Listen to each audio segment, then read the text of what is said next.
You ever have one of those mornings where the universe just wakes you up with a punchline so ridiculous all you can do is laugh? That was me standing in my boxers, coffee halfway to my lips, watching through frosted glass as my $15,000 snowplow got absolutely obliterated in my own driveway. Sledgehammer swinging windows, popping hydraulic lines, bursting like 4th of July, except it's February, and the only fireworks are oil stains on the snow. And there, arms crossed and smirking like she just won a Nobel, is Vivian Ashworth, our illustrious HOA president, watching her handiwork unfold as if this is exactly what the neighborhood needed. I mean, come on, for months she'd been fining me for keeping my plow on my property. Started at $50, then $100, then $500, all because she claims it's commercial equipment and there's some hidden bylaw against blue-collar survival. I refuse to move it. Next thing I know, she skips past rules and straight into the demolition business. The wildest part, I'm the only one who clears the roads around here every winter. Without me, these folks and their pristine SUVs are going nowhere.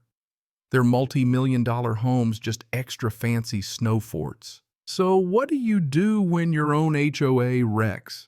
The only way you make a living just because you parked in your own driveway. Would you keep fighting? Let them freeze? Or maybe just move to Florida and let the snow bury the place? Man, I'd love to know if anyone else has ever gone toe-to-toe with their HOA and come out alive. But let me roll back a bit. This whole revenge opera has more layers than a Rocky Mountain snowdrift. My name's Garrett Holbrook. I've been clearing snow in Millfield Heights for 15 years. Not a side hustle, not a hobby.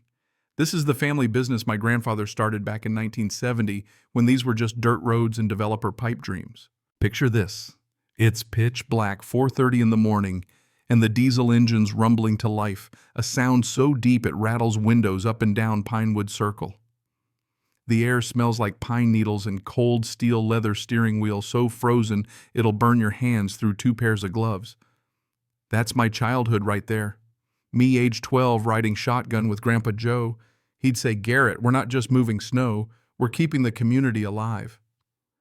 The old man would wave at every porch light that flickered on, knew who needed extra salt, who left hot coffee out in a thermos. He taught me everything. After my divorce last year, this business wasn't just a job, it was the glue holding me and my kids together. Emma's 16, sharper than a mountain wind. Tyler's 14, already begging to drive the mini loader. We still live in the same single-story house Grandpa bought in '74. Nothing fancy, but it's paid off, and it's ours. Used to be the whole neighborhood felt that way. Working families, teachers, small business owners, people who remembered your name and waved from their windows at 5 a.m. They got it. Hard work keeps the world spinning. But times changed. Now, half the houses belong to tech execs who think community is a real estate term. They want the service, sure. Everyone wants clear roads, but not the reminder that it takes blue-collar sweat to make their comfortable lives work. Enter Vivian Ashworth. 52 retired tech mogul drives a white Tesla that's so clean, I swear she pays someone to clean the garage floor before she parks. Moves in from the Bay Area, starts rearranging Millfield Heights like she's designing an app interface.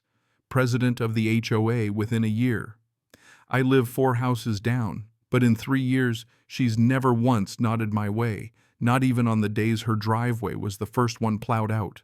The real trouble started after a record February storm. 2 feet overnight wind, howling like a banshee, temperature dropped to -15. I worked 14 straight hours, no lunch, just coffee and adrenaline, cleared every last driveway, checked on the elderly, made sure everyone was safe. Pulled into my own driveway, parked the truck, same as always, plow off, and parked tidy.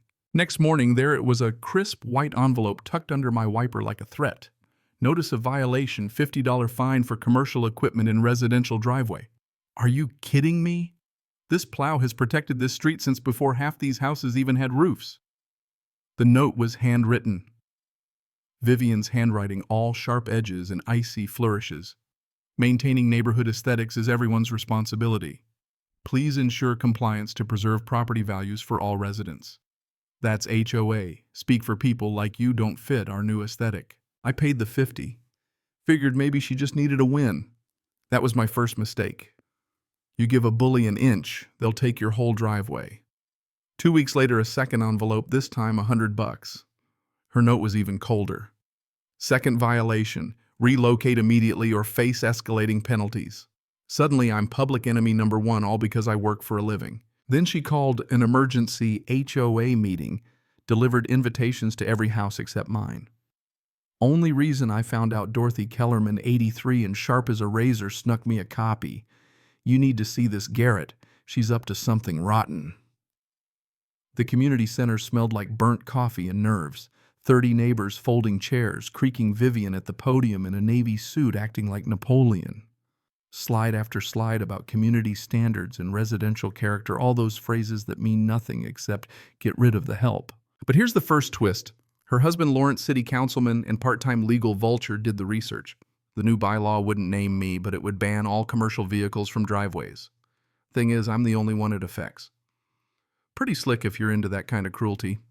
Fines of $200 a day effective immediately. Most of my neighbors just looked down at their shoes. No one wanted to be the person who picked a fight with the president. That's when I remembered something Grandpa Joe drilled into me. Always know your paperwork. 3 sleepless nights in the basement digging up contracts and covenants. There it was in black and white. The original snow removal contract signed in 1970. Section 4.2, right to store equipment on contractor's property, superseding any future HOA rules. I stood up, manila folder in hand, and laid out the contract for everyone to see. Vivian's face went from pink to crimson to ash. Lawrence actually choked on his coffee. I asked for a legal review, suggested maybe the fines should pause until the board could check the documents. The word harassment landed like a snowball in the face. Suddenly, folks who'd been silent started nodding. Afterward, something shifted. Dorothy pulled together a little resistance. Tom Martinez, whose driveway I've plowed since he moved in. Sarah Smith always waves from the window. Even the Hendersons new here, but smart enough to see a pattern. Turns out Vivian had been targeting anyone who didn't fit her picture of community. Landscaping trailers, moving trucks. If you looked blue-collar, you were in her crosshairs. That night, with legal documents and coffee spread across my table, I realized this wasn't just about me. Vivian was remaking Millfield Heights in her own image, pushing out working families one citation at a time. But I had something she didn't: preparation. 3 days later, 7 a.m. My phone rings. Mr. Holbrook, this is Inspector Rodriguez, City Code Enforcement. Multiple complaints about industrial activity at your address. Need to inspect today. I could smell Vivian's fingerprints all over it. Rodriguez shows up right as I'm servicing plows for commercial clients' diesels, roaring hydraulic fluid. Everywhere, the kind of scene that makes bureaucrats twitch. He measures noise tests, air quality photographs, every piece of equipment, like he's building a court case. This exhaust system doesn't meet residential standards. That's a $500 fine, operation suspended until you comply. Suddenly, my entire business, Emma's ski team, Tyler's school, our mortgage was hanging on the edge of a legal technicality. But here's where the story twists again. I spent 3 hours that night buried in municipal codes, cross-referencing exemptions. There it was, properties where the operator maintains primary residence are exempt from commercial emission standards. Rodriguez either missed it or more likely ignored it because Vivian wanted me out.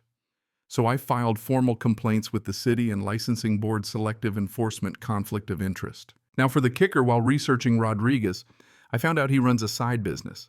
Mountain Air Solutions, selling expensive filtration systems, the same ones he recommends to fix violations. Turns out I'm not the only contractor he's been targeting. News got out. Channel 7 called, aired a story about selective enforcement and corrupt inspectors. Rodriguez was suspended, citation dropped, and my fine refunded.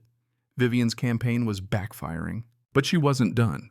Sunday night security footage caught a shadowy figure pacing past my house. Tuesday morning, all 4 of my truck's tires were slashed, surgical, not random. $800 down the drain, but the message was clear: we're done with paperwork. Now it's personal. Luckily, Dorothy's nephew had set me up with cameras. Best $600 I ever spent. And then the next bombshell drops Dorothy at my door. Garrett Blake. Ashworth was mouthing off at Murphy's bar last night, bragging about teaching the snow guy a lesson. Blake, Vivian's 30-something son, professional layabout. He'd slashed my tires and he was proud of it. But here's the hardest lesson. Sometimes you have to let bullies hang themselves. Dorothy's friend Hamilton, retired lawyer, told me, let them escalate until it's a felony. So, I waited. Wednesday night, 1:47 a.m., my cameras caught Blake and two buddies destroying my backup equipment. Hydraulic lines, control panels, 20 grand in damages. The idiot even filmed it for Instagram, tagged himself, geotagged my house, added hashtag neighborhood watch. You can't make this stuff up. Instead of calling the cops right away, I documented everything. Camera angles, cloud backups, a timeline from fines to vandalism, a criminal case airtight and ready. Meanwhile, Dorothy and the others started connecting dots. Vivian had been targeting families, orchestrating a campaign to push us out. Hamilton dove into HOA financials, and wouldn't you know, Vivian was embezzling funds. $47,000 all funneled to a fake company run by her sister. Phantom services, fake invoices, and every check signed by Vivian herself. That wasn't even the end of it. Grandpa's contract had never been legally terminated. By Hamilton's math, with interest and missed payments, the HOA owed my family nearly $90,000. And buried in Vivian's planner, a note, eliminate snow contract before May audit. Blake handle equipment situation permanently. She'd sent her own son to destroy evidence of her fraud. Hamilton's plan was simple. Let her finish her little opera, then drop the curtain. We fortified our evidence, triplicate backups, notarized Instagram videos, everything safe from accidental deletion. Vivian's next move, call an emergency town hall claim, a safety crisis. She printed flyers blaming my industrial equipment for noise and environmental hazards, complete with fake inspection reports from Rodriguez, who by now was suspended pending ethics charges. It was pure political theater. Friday night, the room was packed. Worried neighbors, news cameras, Vivian in her power suit at the podium, painting me as a menace. Then it was my turn. I plugged in my laptop, projected the bank records, showed the shell company, rolled the security footage of Blake's vandalism, his voice slurring. Mom says people like him are ruining property values. Even played the footage of my supposedly broken plow, firing up in the parking lot, diesel roaring like a truth bomb. Vivian tried to shout me down, call the evidence fake. But Hamilton stepped up, announced criminal charges for embezzlement, fraud, conspiracy, handed over the $15,000 bribe letter she'd offered for my silence. The room exploded. By sunrise, she'd resigned, the house was for sale, and by Monday she was facing charges. Blake got sentenced to community service, fittingly under my supervision, clearing snow for the same folks he used to sneer at. But the real win. The community came together. The new HOA board restored Grandpa's contract, paid the back wages, added anti-discrimination rules, so this could never happen again. We started a scholarship fund for kids going into the trades. Emma spoke at the first ceremony, proud as I've ever seen her. Tyler's taking over the business one day, smarter and stronger for all this. Every December now, when the first snow falls, neighbors drop by with cards and cookies. We hold a Winter Heroes Festival for postal workers, emergency crews, snowplow drivers, the real glue that keeps this place together. Vivian thought she could remake the neighborhood by pushing out the undesirables. Instead, she showed everyone what actually makes a community: respect, integrity, a willingness to fight for each other even when it's uncomfortable. Funny how that works, isn't it? Sometimes the folks trying hardest to get rid of you end up planting your roots even deeper. And you know what sticks with me most about the whole mess? It wasn't the $89,000 or even watching Vivian get perp walked in front of the neighborhood. It was the night I sat in my kitchen, coffee in hand, watching my cameras as Blake smashed my gear with a bat, and I just let it happen. Sometimes the only way to win is by letting your enemies destroy themselves. So, here's my question for you. Who really matters in your community? The folks with titles and fancy cars, or the ones who keep the lights on the roads clear, the coffee hot on cold mornings? Next time there's a crisis, you're not calling the HOA president, you're calling someone like me. If this story makes you rethink who you depend on, share your own HOA nightmare, or just tell me who's the most essential person where you live, the one nobody thanks until the world falls apart. Hit that like if you want more stories about regular people beating the odds. And remember, most of the people who keep things running aren't the ones sitting at the meeting table.